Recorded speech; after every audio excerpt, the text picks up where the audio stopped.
the stories, the journey, the wild behind the scenes, and much more. I'm Dave Anthony, and I'm the host of From Garage to Stadiums. The frenzy also continued at concerts through to 1966. Their last concert was San Francisco, Candlestick Park. They became sick of the screaming girls. People wouldn't listen to the music. They could barely hear themselves play. And that was a major decision point in the Beatles' career to decide, you know what, enough with this. We're just going to focus on studio albums. And it was really George pulled the plug on it. He wanted nothing more to do with it. He had his fill of it. But they were all a little washed out about, as you said, nobody could hear what they were playing. Their shows would last 20 minutes.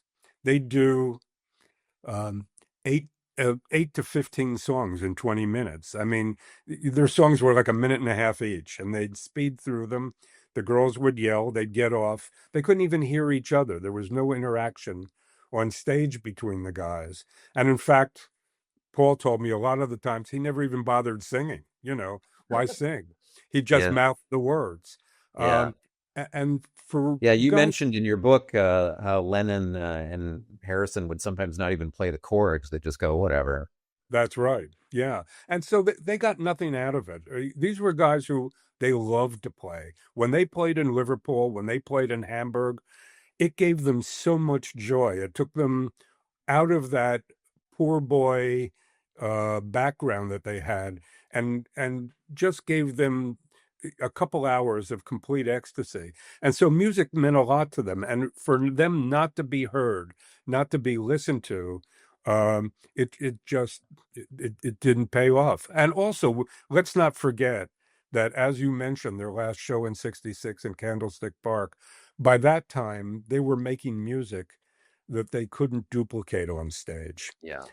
And that was a big drawback as well. That's a theme, too, that runs through Bob's book, is there's almost a drug era that the Beatles passed through. In Hamburg, it's speed and amphetamines to sort of keep up the pace. With Dylan, it's the pot. And then we move kind of to the next few albums where, the mid-60s starts to introduce the acid. The underlying thing that starts to happen is, of course, like you said, they go into the studio and the experimentation continues, fueled by kind of the acid world of the mid-60s. And that leads to some significant experimentation on albums like Sgt. Pepper. Well, we can even begin with Revolver, which I think is the most important album that the Beatles had made. Revolver changes the music. The Revolver is definitely acid influenced, and it changes the music from rock and roll to rock. And that's a completely different element. The songs were no longer 2.5 minutes long. They were about subjects that had never been broached before. If you listen to Revolver, how does it start? It starts with George coughing and singing Taxman.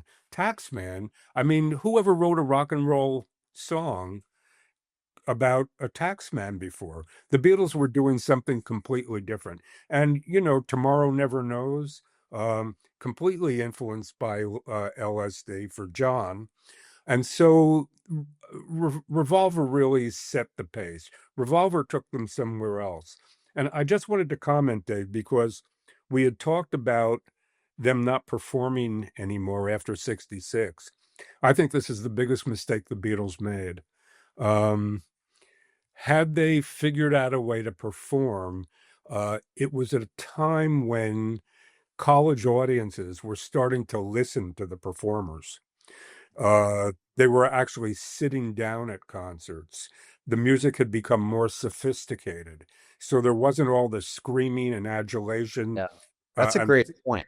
And throwing yourself on stage. And because the Beatles took them out of that, they took themselves out of that performance element and only were really performers in the studio, they no longer had that enjoyment of performing. They stopped developing in that area.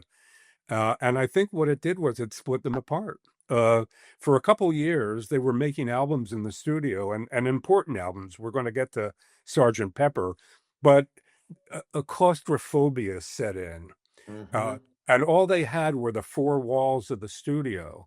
They didn't have the excitement of performing that again. And for a musician not to perform, that's a tough thing. That's a really hard thing to give up. And I think that really is what eventually rent the Beatles asunder.